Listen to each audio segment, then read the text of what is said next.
இனிமே ஒரு வார்த்தை பேச மாட்டேன். பேசாத.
அப்பா, நீங்க என்ன செய்வீங்களோ ஏது செய்வீங்களோ எனக்கு தெரியாது. ஏன் புருஷன் அந்த ஸ்ரீனிவாசன் கம்பெனில வேலை பார்க்க கூடாது? அதே சமயத்துல அவருக்கு கௌரவம் குறையாம நம்ம கம்பெனிலயோ இல்ல உங்களுக்கு தெரிஞ்ச ஃப்ரெண்ட்ஸ் கம்பெனிலயோ ஒரு நல்ல வேலை பார்த்து கொடுங்க. அவ்வளவுதான். புரியுதுமா? சரி, மேற்கொண்டு நான் பாத்துக்கிறேன். நீ கிளம்பு. வரேன்ப்பா. வரேன் ஷியாம்.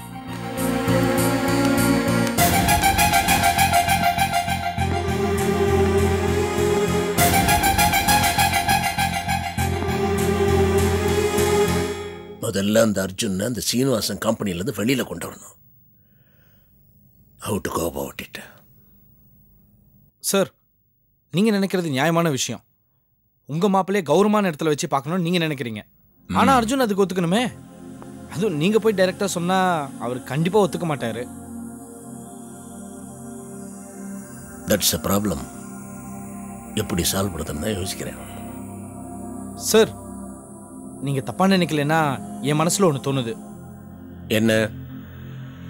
அர்ஜுனோட அப்பா உங்க மேல ரொம்ப மதிப்பு மரியாதையும் வச்சிருக்காரு. நீங்க சொன்னா எதை வேணா செய்வாரு. அதுவும் இல்லாம நீங்க எந்த விஷயம் சொன்னாலும் அது புரிஞ்சுக்கூடிய தன்மை அவருக்கு தான் இருக்கு.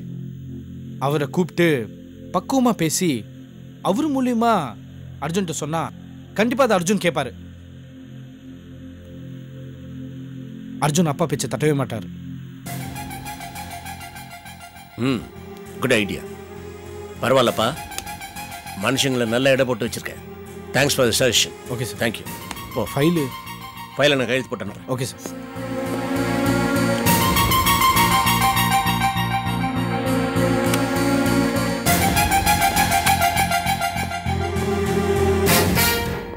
இந்த ஷியாம் குடும்ப விஷயத்திலையும் தலையிட ஆரம்பிச்சிட்டானே.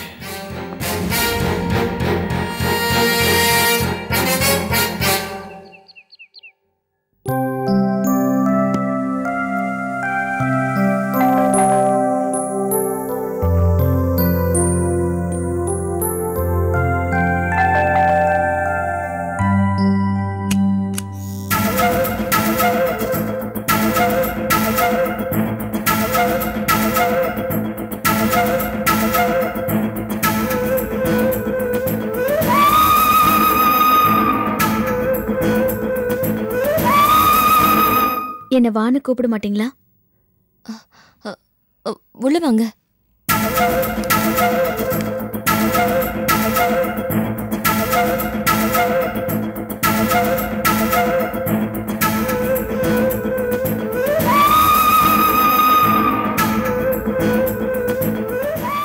பயப்படாதீங்க. இங்க மதனை பார்த்ததையோ உங்களுக்குள்ள இருக்கிற உறவையோ நான் யார்கிட்டயும் சொல்லல, யாரையும் மாட்டியும் விடல. நான் உங்ககிட்ட மனசு விட்டு பேசணும். பேசலாமா? உங்களை அபிராமி அக்காவுக்கு ஃப்ரெண்டா நினைச்சேன். எனக்கும் ஃப்ரெண்ட் ஆயிட்டீங்க. ஆனா வெளி உலகத்துக்கு சொல்ல முடியாத அளவுக்கு சொந்தக்காரி ஆவீங்கன்னு நான் நினைக்கல. நானும் என் கணவரும் முறைப்படி தாலி கட்டி கல்யாணம் பண்ணிக்கிட்டாலும் என் மாமனார் இந்த நிமிஷம் வரைக்கும் என்னை மருமகளாவே ஏத்துக்கல. பெத்த மகனையே தான் மகனே இல்லைன்னு சொல்லிட்டார். இந்த சூழ்நிலையில மதன் மாமா உங்களுக்கு எப்படி தாலி கட்ட முடியும்? அவர் ஏற்கனவே பயந்த சுபாவம் உள்ளவர், அப்பா பேச்ச மீறாதவர்.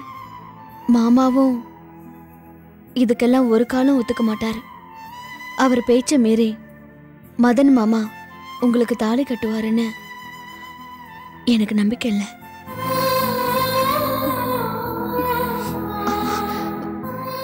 வருத்தப்படாதீங்க, கொஞ்சம் யோசிச்சு பாருங்க.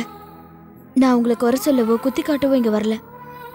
புரியுதுங்க, நீங்க உங்க மாமனாரை பத்தி சொல்றீங்க.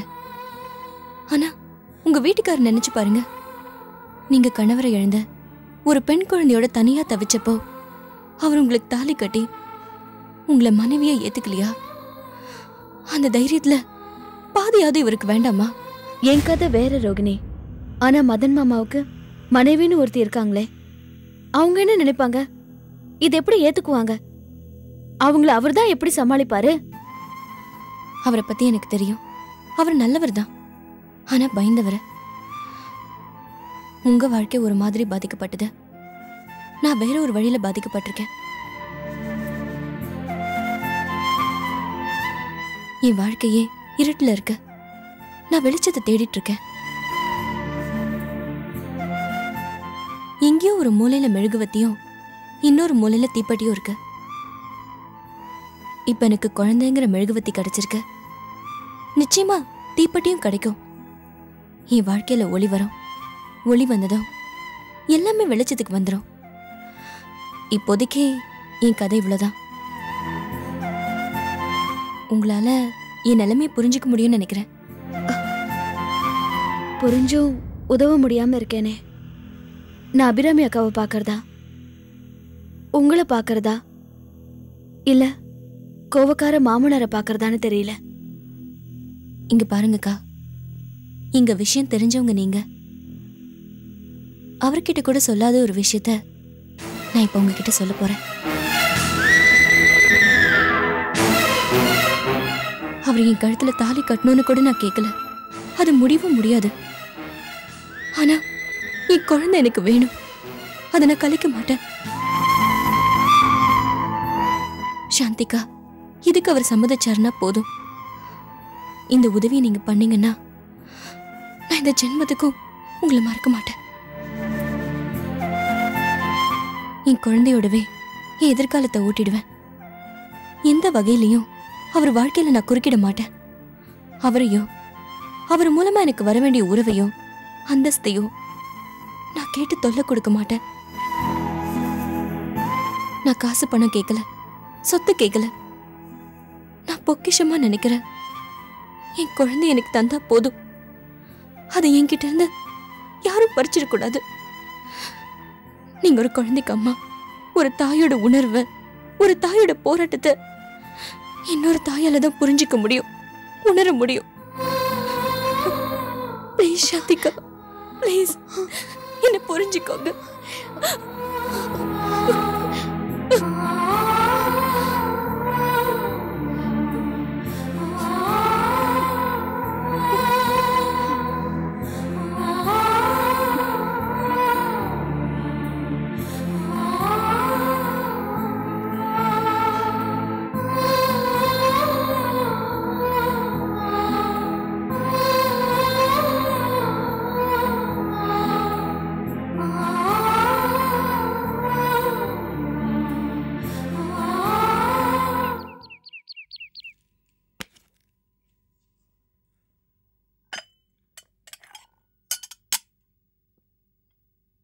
ராஜி ராஜி இதோ இங்க இருக்கேங்க.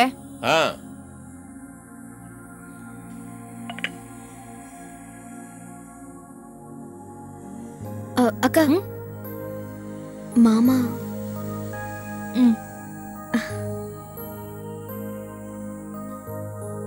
ரெடியா? வந்துட்டியா? நானே உன்னை கூப்பிடணும்னு நினைச்சேன். மதனுங்க? சொல்லிட்டேன் மாமா, வந்துட்டு இருக்காரு.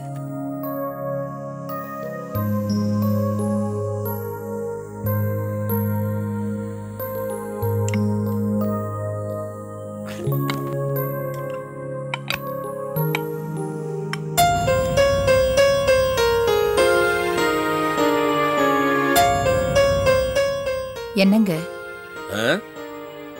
சாப்பாடு பிடிக்கலையா? ஒன் சாப்பாடு பிடிக்காம போயிடுமா? நான் வேற யோஜனையில் இருந்தேன். அப்படி என்னமாமா யோசனை? சொல்றேன், உங்ககிட்ட சொல்லாமையா? சொல்லத்தானே வந்திருக்கிறேன். அனிதா இன்னைக்கு ஆபீஸ்க்கு வந்திருந்தா. அனிதா ஆபீஸ்க்கு வந்தாளா? ஆமா, ஏதோ முக்கியமான சமாச்சாரம் பேசணும்னு வந்தா. ஆமாத்த, நீங்க காலைல கோவில் போயிருந்தப்போ அனிதா நம்ம வீட்டுக்கு வந்திருந்தா. மாமா பார்க்கணும்னு சொன்னா, நான் தான் மாமா ஆபீஸ்ல இருக்கிறதா சொன்னேன். உடனே நேரா போயிட்டா போல இருக்கு.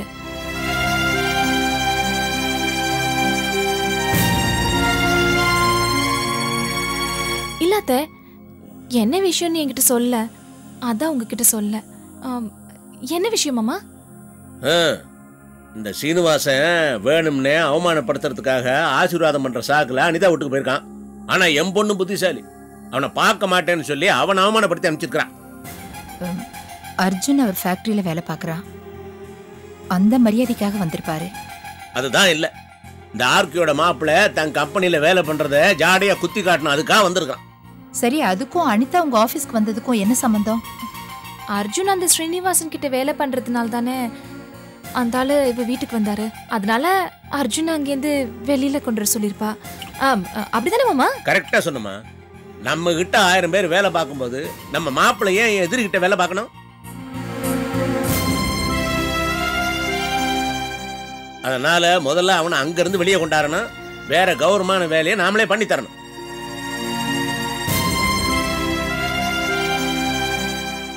அதனால நீ என்ன பண்ற? உன் தம்பி கிட்ட போய் இதை பத்தி பேசுற?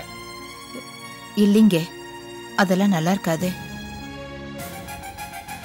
நம்ம பொண்ணுங்களை கட்டி கொடுத்த இடத்துல நல்லா வாழ்றாங்களான்னு தான் பார்க்கணும்.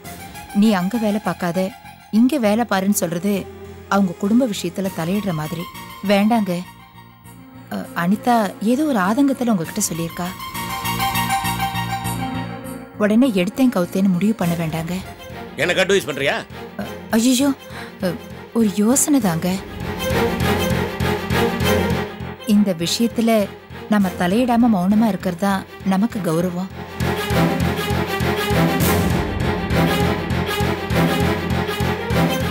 கரெக்ட்மா, நீ சொல்றதுதான் எனக்கும் சரின்னு படுது. அர்ஜுன் தப்பு பண்ணா நம்ம கேட்கறதுல நியாயம் இருக்கு. தேவையில்லாம அவன் விஷயத்துல தலையிடுறது நாகரிகம் இல்லை. உன்னை யார் கேட்டது? நீ இதுல தலையிடாத, பேசாம சாப்பிடு.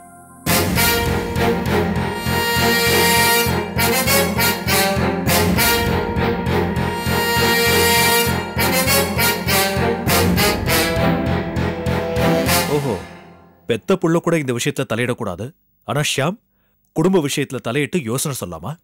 ஓஹோ, ஒட்டு கேட்கிற பழக்கம் வேற வந்திருக்கா உனக்கு? இப்படி ஏதாவது பேசுவீங்கன்னா வீட்டுல எதுவுமே கன்சல்ட் பண்றது இல்ல. ஆளாளுக்கு அட்வைஸ் பண்ணிட்டு யாரும் தலையிட வேண்டாம். என்ன பண்றதுன்னு எனக்கு தெரியும், நானே பேசிக்கிறேன்.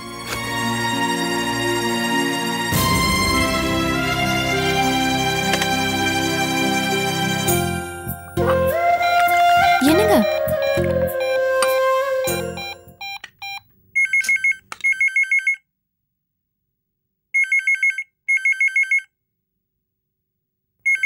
நீ போ லட்சுமி, நான் பார்க்குறேன். சரிங்க.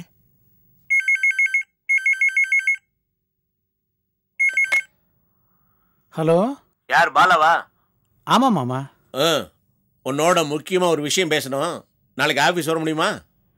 வரேன் மாமா. என்ன விஷயம்? எல்லாம் உங்க நன்மைக்காக தான். இதெல்லாம் நீங்க சொல்லணுமா மாமா? நீங்க வான்னு சொன்னா வரேன். நீ என் மேல வச்சிருக்கிற நம்பிக்கைக்கு ரொம்ப தேங்க்ஸ்ப்பா. ஒரு 11க்குலாம் வந்துடுறியா? வரேன் மாமா, கண்டிப்பா வந்துடுறேன். Okay, thank you. மாமா விஷயம் இல்லாமல் கூப்பிட மாட்டாரு. இந்த வீட்டில் இருக்கிறவங்களோட வெளியில இருக்கிறவங்க என்ன நல்லா புரிஞ்சுக்கிட்டு இருக்காங்க.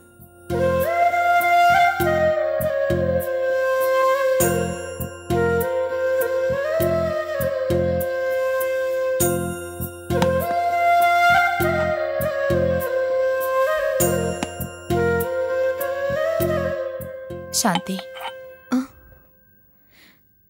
தட்டி கேட்க வேண்டியவரே தட்டி கொடுக்கறாரு. எனக்கு என்னவோ இதெல்லாம் சரியா படலம்மா.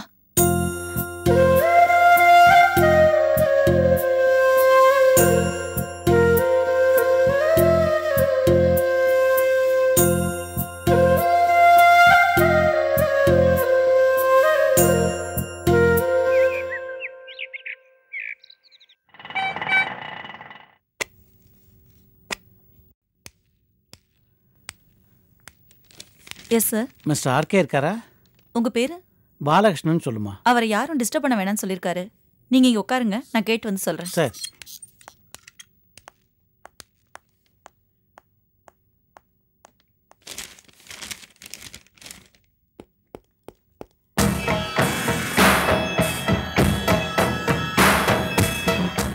இவர் எதுக்கு இங்கே வந்தாரு? ஓ, ஒருவேளை நம்ம பற்ற வச்சது பற்றிக்கிச்சோ.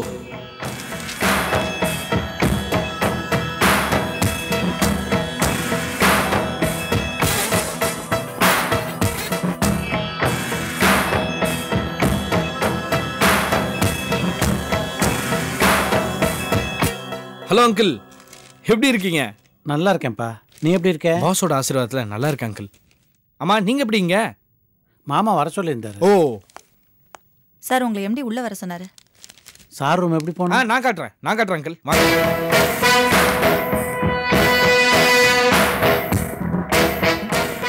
Good morning sir. Good morning. Good morning sir. Good morning. பரவாயில்லையே, இந்த கம்பெனியில் மரியாதையான போஸ்ட்டில் தான் இருக்க போல் இருக்கு. எல்லாம் மாமா கொடுத்த பிச்சு தான் அங்கிள்.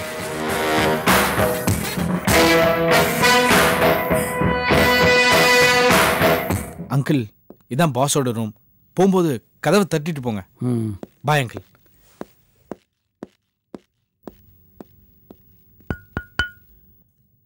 Come in. பாலா, வாப்பா வா, உக்கார். நான் கூப்பிட்டவனு வந்தியே, ரொம்ப சந்தோஷம். நீங்கள் கூப்பிட்டு வராமல் இருப்பேனா மாமா? என்ன சாப்பிட்ற? ஒன்றும் வேணாம் மாமா. இவ்வளோ தூரம் உங்கள் ஆஃபீஸ்க்கு நீங்கள் என்னை கூப்பிட்ருக்கீங்கன்னா நிச்சயம் ஏதோ விஷயம் இருக்கும். சொல்லுங்க மாமா. பாலா, உன்னை இங்கே நான் எது கூப்பிட்டேங்கிற பாயிண்ட்டுக்கு நேரம் வந்துடுறேன். அனிதா என்னை பார்க்க வந்தா. மாமா, பொண்ணு அப்பாவை பார்க்க வரதில் எந்த தப்பும் இல்லை. ஆனால் அடிக்கடி ஓடி வர்றது தான் தப்பு. சீனிவாசன் உன்னை பார்க்க வந்தானா? ஆமாம், என் பையனோட முதலாளி அவர் வீட்டுக்கு வந்தப்ப ரூம் விட்டு வெளில வராமல் அனிதா அவரை அவமானப்படுத்தினது தப்பு இல்லையா மாமா? தப்பு தான் பாலா, ஒத்துக்கிறேன். நம்ம வீட்டு படியேறி வந்தவன் நம்ம எதிரியாவே இருந்தாலும் அன்பா தான் உபசரிக்கணும், அதான் நாகரிகம். ஆனா துரோகி என்ன பண்றது? அடிச்சு தானே விரட்டணும். இந்த சீனிவாசன் கடைஞ்சி எடுத்த துரோகி. சமயம் பார்த்து என்ன காலை வாரி விட்டவன். நான் மனசுரிஞ்சிருந்த நேரமா பார்த்து அம்போன்னு என்னை விட்டு ஓடி போனவன். அவன் போனதுல இருந்து அவனோட உள்நோக்கம் ஒன்னே ஒண்ணுதான், எப்படா என்னை எப்படி கவுக்கலன்னு தான். அவனோட ஒவ்வொரு செயலுக்கும் இதே தான் உள்நோக்கம்.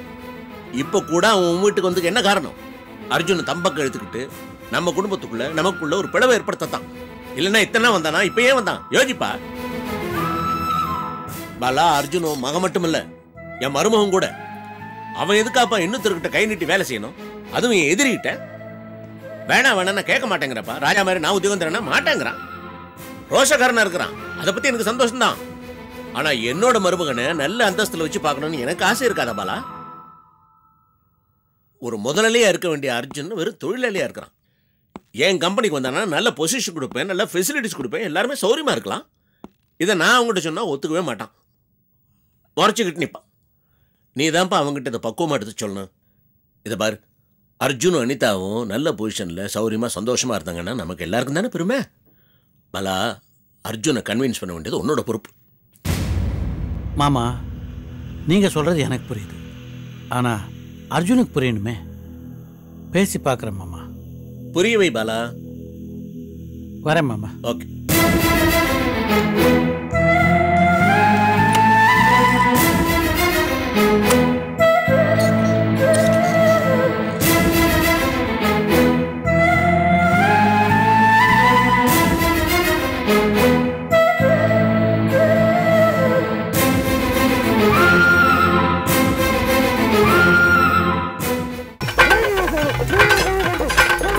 பேச மாட்டேன் சொல்லி பேசிக்கிட்டே தானடா இருக்க நீ.